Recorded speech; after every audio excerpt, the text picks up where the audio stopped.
Hello and welcome to this video. My name's Barry Beckham and the subject, as you can see here, is suppressing noise within Adobe Camera Raw. The main causes of noise is when we have to increase the ISO on our cameras, and especially if we have any underexposure in the shot we've taken, because then we have to raise detail from that underexposed shadow area, and it just makes noise 10 times worse. So if we're serious about defeating noise in our photographs, that has to start before we press the shutter button. We mustn't make matters worse by underexposing the shot. As I've already said, if we do, it will make the noise a lot worse. So the way to work is to squeeze as much light into the image as we possibly can. Now this is called exposing to the right these days, and when we're in low light conditions, that's not normally a great problem. We can squeeze as much light in as we possibly can, but of course without burning out any highlights. So if we're about to manipulate images in Camera Raw that have been shot with a very high ISO, the editing we do needs more care and attention. But noise suppression in Adobe Camera Raw will be part of our Stage 1 global edits of the image. But what I'm going to do here, I'm going to leave it till last for demonstration purposes. I'm going to demonstrate with this image here. If I highlight the thumbnail in Photoshop's bridge and open the metadata tab, you can see here that I had to raise the ISO to the maximum setting on my camera, which is 1600 ISO, and even when I did that, the maximum shutter speed I could get was a 60th of a second at f5.6. So that gives you some idea of the dull conditions that I was shooting in. Now, because with this video we're concentrating on the noise suppression tools within Adobe Camera Raw, I've done a reasonable amount of editing on the picture you can see here. I've corrected the lens corrections, chromatic aberration. I've cropped the image just a little bit to improve composition and lose a little bit of a red leaf up in the top corner. I've dealt with spots, blemishes and distractions with the healing brush or the spot removal tool. I've applied a radial filter around the bird to darken the background and reduce colour saturation just a little bit. An adjustment brush to slightly darken the lighter tones in the bird. And then finally a radial filter to darken the edges and the corners. The one thing I haven't touched is the noise suppression, but of course looking at the image at this size there's no problem at all. Now, just for your interest only, I'm going to make a duplicate of this thumbnail. I'm going to right click it within Photoshop's bridge and choose duplicate. There's the duplicate, has the word copy after it.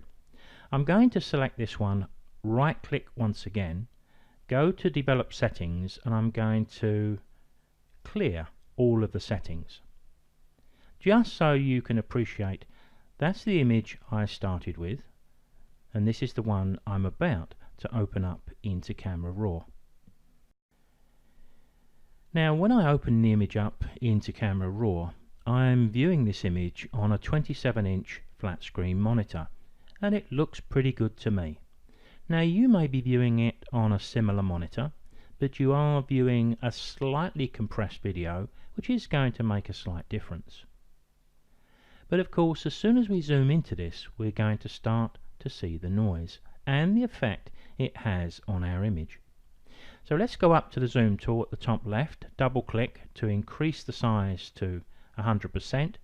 Holding the space bar, I'm going to click and drag so we get to see the bird's head. So you can see that the noise here has actually affected the critical sharpness of the image, but probably it's just within limits. But you can certainly see quite a bit of noise in the background, and perhaps if I click into the background once more, then of course the noise will be even more evident. So let's select the noise suppression tools by going up to this option, which is called Detail. We've looked at sharpening images in a different video. Here we need to concentrate on the noise reduction. Now the first thing you may notice is that two of the sliders under the noise reduction are greyed out, but as soon as we put any sort of luminance into the image, then they're going to liven up and come into use.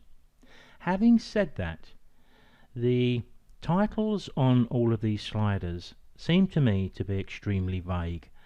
I've done quite a bit of experimenting, and I wish I could take you to each of these sliders in turn and to spell out exactly what each of them does and give you a series of settings that work in most cases. But I'm afraid you just can't do that. In most cases, I've found that the luminance and the color are the two I tend to go to, and most of the time it's just the luminance. Let me start by just resetting that luminance to the default setting, because whenever we open up an image into Camera Raw, let me move this over just a little bit. Whenever we open up an image into Adobe Camera Raw, by default there is a degree of sharpening applied. Now I'm going to suggest that what's the point of sharpening an image when you're trying to defeat noise? So I'm going to take this off. I'm going to take it off in one jump. So if I can get you to look around this area, what I'm looking for here is the impact that taking the sharpening off has on the background where the noise is seen most. But I also don't want it to impact too much on the bird. The bird is already a little bit soft because of the high ISO. So let me come over here. If we look at the bird's head as I click, it has a very marginal effect on the bird itself. And I think in most cases we're hardly going to notice that. But it does have an effect on the background here. So we've got a couple of choices here. We could leave this set to the default setting and work from there, or we can decide to take it off. But the tool that does the most good is the luminance. I'm going to step it up to around 20, and there you can see it start to smooth things out. Now the great thing about the tool is it shouldn't smooth out other areas too much, but you can see it does to some degree. Let me go back to the starting point as we look at the image, but again when we do that it's not impacting the sharpness of the bird that much, and we have to bear in mind we're looking at this at 200%. Let me see if I can squeeze the luminance up a little more, and of course that smoothed it out pretty well. And if I hit Ctrl+0 to fit this image on the screen, it's going to look pretty good, and for most purposes it would present pretty good too. Now let me go back in. I'll right click and choose 200% this time. Get to the same position. Let's take a look at the color detail. I'm going to leave you to try these sliders for yourself, because we could be in here for an hour, and quite often when I move these sliders I can't see any difference at all.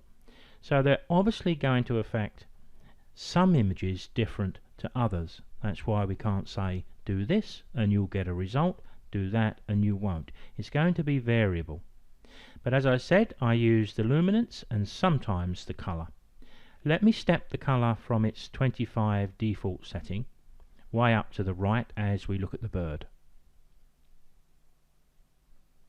And back again. I'm looking at the color around the eye. Now, what the color is trying to do, as I understand it, is it's trying to desaturate the colored pixels we sometimes see with noise.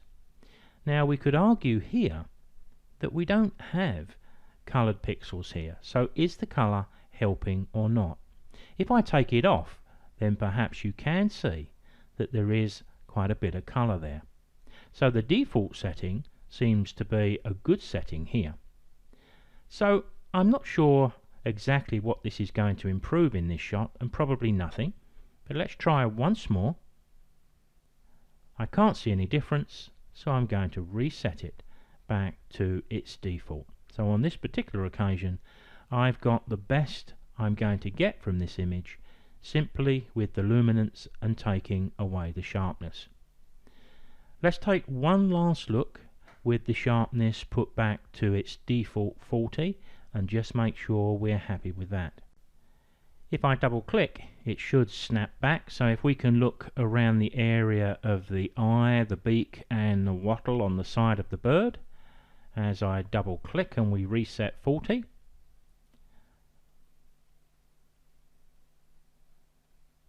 take it off and reset it.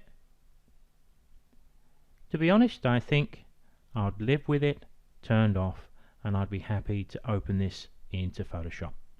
So I don't believe there's an exact science when it comes to noise suppression, and it's probably very similar to what we've talked about with the sharpening of images too. The image you're viewing here was shot handheld quite late at night. It was shot at 8 o'clock at night in April on Bribie Island in Australia. Now this image makes it look a lot lighter than it actually was, because what light there is, and of course the sun went down beyond that horizon a long time ago, what light there is being reflected off the water. But if you turned 180 degrees and walked away from that tree, you would consider it completely dark. Now the problem I have here, shooting at 1600 ISO, there you can see the value up the top there, to enable me to capture this with 250th of a second to make sure it was sharp.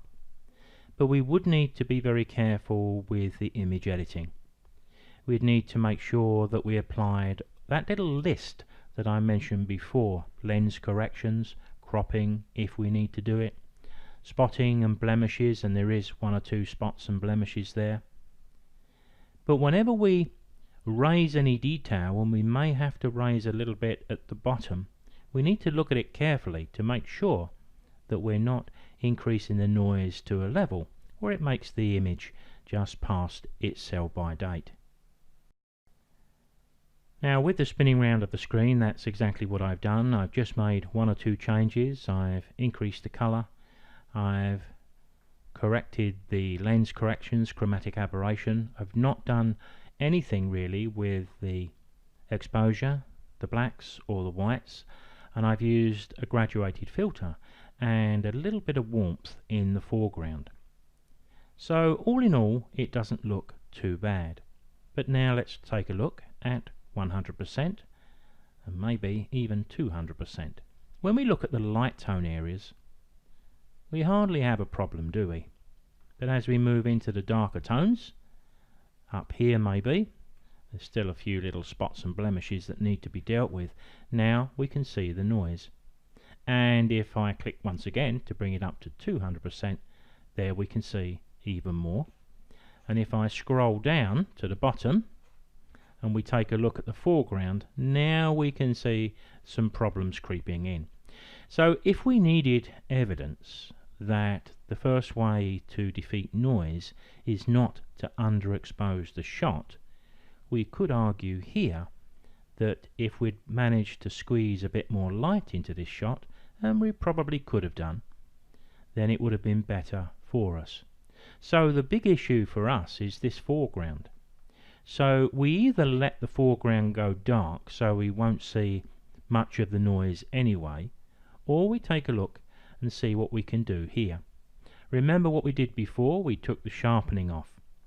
Straight away that improves matters. Let me step the luminance up here to around about 30. Now it does soften the image a little bit. Resetting.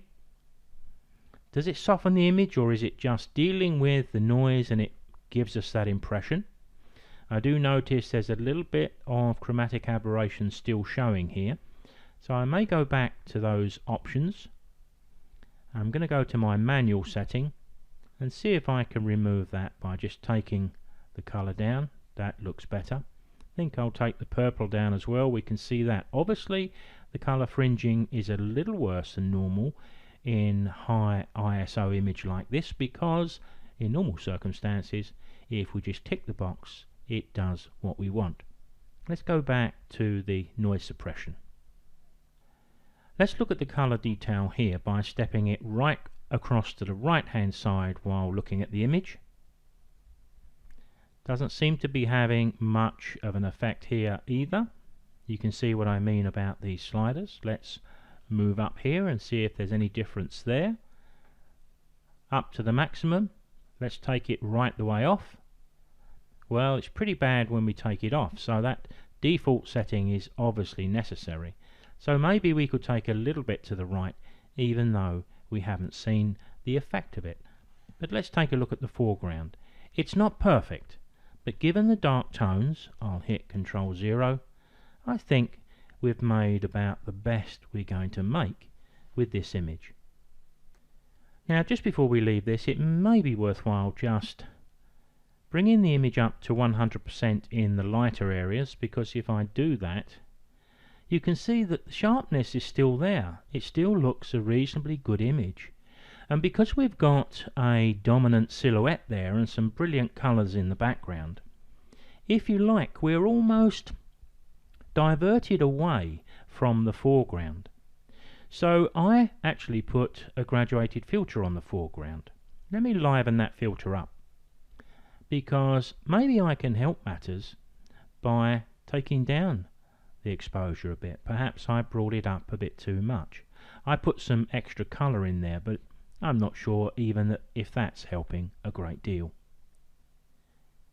So there we have, I think, the best we're going to get with this image. We talk about the tools in Adobe Camera Raw being noise suppression. When we think about that title, it really tells us all we need to know. We can suppress noise, but we're not going to totally defeat it. Not with the present level of technology. So the best course of action when we're considering noise is not to get any in the first place. That means, whenever we can, use that tripod, but there's still going to be some situations when that's not possible and we have to push the ISO up. So when needs must, it's always better to have a noisy image, but one that has acceptable sharpness, than an image without noise that is hopelessly blurred. We can do nothing with the blurred shot. At least we have some chance with the noise.